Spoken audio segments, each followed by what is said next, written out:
ৰাজ্যসভা ইলেকশ্যনক লৈ পেলাই আমি অহাকালি আলোচনা কৰিম। আজি আমাৰ 10খন জিলাত নিৰ্বাচনী প্ৰিপাৰেশ্যন কেনেকৈ হৈ আছে ইয়াৰ এটা ৰিভিউ মিটিং আমি তামোলপুৰত কৰিলোঁ আৰু প্ৰত্যেকটো জিলাই খুব সুন্দৰকৈ কাম কৰি আছে আৰু আজিৰ তাৰিখত আমাৰ জিলাবোৰে ক'ব বিচাৰে যে 15টাৰ 15টাতে খেলিব লাগে আৰু অকলে এই নিৰ্বাচন যুঁজত নামিব লাগে। তো এই কথাবিলাক লৈ পেলাই আমি পৰ্যালোচনা কৰিলোঁ। আমাৰ নেতৃত্বত আমাৰ দুজন MP আছিলে, MLA আছিলে আৰু কেন্দ্ৰীয় কমিটিৰ আমাৰ নেতৃবৃন্দ আছে। চ' হয়তো আমি 6-7 তাৰিখ মানত বা 7-8 তাৰিখ মানত আমি ফাইনেল সিদ্ধান্তত আহিম। আমাৰ কেণ্ডিডেটক লৈও আমি পৰ্যালোচনা কৰিছোঁ, ক'ত কেনেকৈ সম্ভাৱ্য কেণ্ডিডেট আছে, যিবিলাক নাম আহিছে ইয়াৰ ভিতৰত কোনজন বেছি ভাল হ'ব, এই কথাবিলাক লৈও আমি পৰ্যালোচনা কৰিলোঁ। গতিকে ৰাজ্যসভাক লৈও আমি আলোচনা কৰিম অহাকালি, বিশেষকৈ ৰাজ্যসভাক লৈ পেলাই। কিন্তু বাকী যি আমাৰ কেণ্ডিডেট ডিক্লাৰেশ্যন, এলায়েন্স, এইবিলাকৰ ওপৰত আমি আৰু 2-3 দিন ল'ম, যাতে আমি সঠিকভাৱে সিদ্ধান্তটো ল'ব পাৰোঁ আৰু আগবাঢ়ি যাব পাৰোঁ। প্ৰাৰ্থী হ'ব নেকি তামোলপুৰৰ প্ৰাৰ্থী হোৱাৰ কাৰণে চিন্তা কৰি আছোঁ, দলে যদি টিকেটটো দিয়ে। তো এতিয়ালৈকে যিহেতু ফাইনেল কৰা নাই, মই কৈ ল'লে বেয়া হ'ব। যদিও মই দলৰ সভাপতি, আমাৰ নিয়ম নীতি আছে, কমিটি আছে, এইবিলাকত বিভিন্ন চলি আছে। তো এইকাৰণে আমাৰ পাৰ্টিত আমাৰ 3-4জন আছে তামোলপুৰত। তো ইয়াৰ ভিতৰত ময়ো আছোঁ। তো দলে যদি বিচাৰে যে ময়ো সঠিক কেণ্ডিডেট, হয়তো দি দিব পাৰে। নাই, মই জ্ঞাত হয়, মানে এইকাৰণে মই সুধিছোঁ আপোনালোকে কিমান জ্ঞাত। চ' এইটোৰ ওপৰত আমি অহাকালি আলোচনা কৰিম। আপোনালোকৰ তাত কি সংবাদ আছে? সূত্ৰকা অনুসাৰ কওক, সূত্ৰকা অনুসাৰ নাজানে?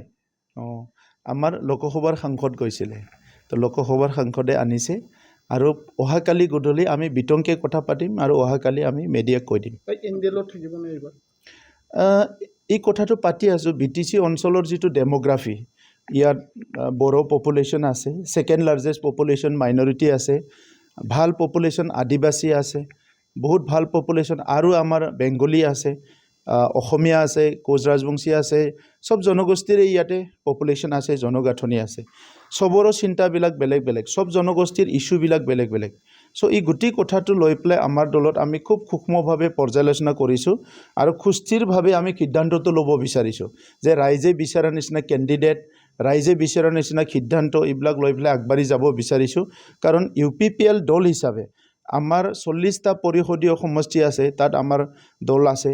আমাৰ 445টা প্ৰাইমাৰী আছে, তাত VCDC, তাত আমাৰ দল আছে আৰু প্ৰায় 3200 বুথ আছে, তাতো আমাৰ ধুনীয়াকৈ আমাৰ কমিটিবিলাক কাম কৰি আছে।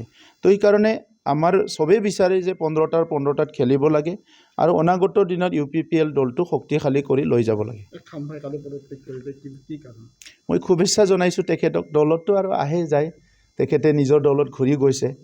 কিবা এটা মনোমালিন্য হৈছিলে চাগে, লিডাৰবিলাকৰ মাজত আহিছিলে আমাৰ তাত, তেনেকুৱা দলত অহা যোৱা কৰি আছে। অসমতো দেখিছোঁ, ভাৰততো দেখিছোঁ। এইবিলাক আৰু বহুত বেছি দলৰ কাৰণে চিন্তা কৰিব লগা বা কিবা বিষয় নহয়, এনেকুৱাবিলাক সদায় দৈনন্দিন ঘটনা। ভালে হৈছে, এতিয়া আমাৰ গোটেই তথ্যটো লৈ গ'ল। ইটোৰ ওপৰত তেখেতে এটা থেচিছ লিখক, PhD লওক, UPPLৰ ওপৰত ৰিচাৰ্চ কৰি PhD লওক, সেইটোকে বিচাৰিছোঁ মই। ইতিমধ্যে ৰাজ্যসভাৰ আসনৰ কাৰণে মনোনয়ন পত্ৰ দাখিলৰ কাৰণে আপোনালোকে পত্ৰ সংগ্ৰহ কৰিছে। সেই সময়তেই তামোলপুৰত ব্যাপক চৰ্চা চলিছে। আপুনি যদি ৰাজ্যসভাত যায়, তাক কি হ'ব? ভোটাৰ ৰাইজৰ কি হ'ব? ইতিমধ্যে BPFৰ প্ৰাৰ্থীও নিদিয়ে বুলি আমি শুনিছোঁ। সেই সূত্ৰে গম পোৱা মতে বিশ্বজিৎ দৈমাৰীয়ে ইয়াৰ NDAৰ তাৰমানে মিত্ৰজোঁটৰ প্ৰাৰ্থী হ'ব। গতিকে সেই ক্ষেত্ৰত কি ক'ব? UPPLৰ তামোলপুৰৰ প্ৰাৰ্থী থাকিব, সেইটো আপোনালোকে একদম নিশ্চিত থাকক। আৰু UPPLে এই অঞ্চলৰ ৰাইজক কেতিয়াও এৰি নিদিয়ে। ৰাইজক লৈয়ে আমি ওলাইছোঁ, ৰাইজৰ কাৰণে ওলাইছোঁ আৰু ৰাইজৰ কাৰণে কাম কৰিবলৈ আহিছোঁ। তো গতিকে ৰাইজৰ লগত সদায় আছোঁ। যোৱা সময়ত আমি বহুতখিনি কাম কৰিলোঁ। ইয়াত মেডিকেল কলেজ হ'ল, বহুত আন্তঃগাঁথনি হ'ল, বিভিন্ন ডিষ্ট্ৰিক্টত আন্তঃগাঁথনি হ'ল, শান্তি আহিল। গতিকে বড়োলেণ্ডৰ 26টা জনগোষ্ঠী আমাৰ জনগোষ্ঠী, আমাৰ মানে মা দেউতা দাদা ভাই ককাই চ' আমি এই ৰাইজক এৰি পেলাই ক'তো নাযাওঁ আৰু এনেকুৱা কোনো পলিটিক্স কৰাৰ দৰকাৰ নাই য'ত ৰাইজৰ লগত নাথাকি পেলাই কাম কৰে ৰাইজৰ লগত থাকিহে কাম কৰিম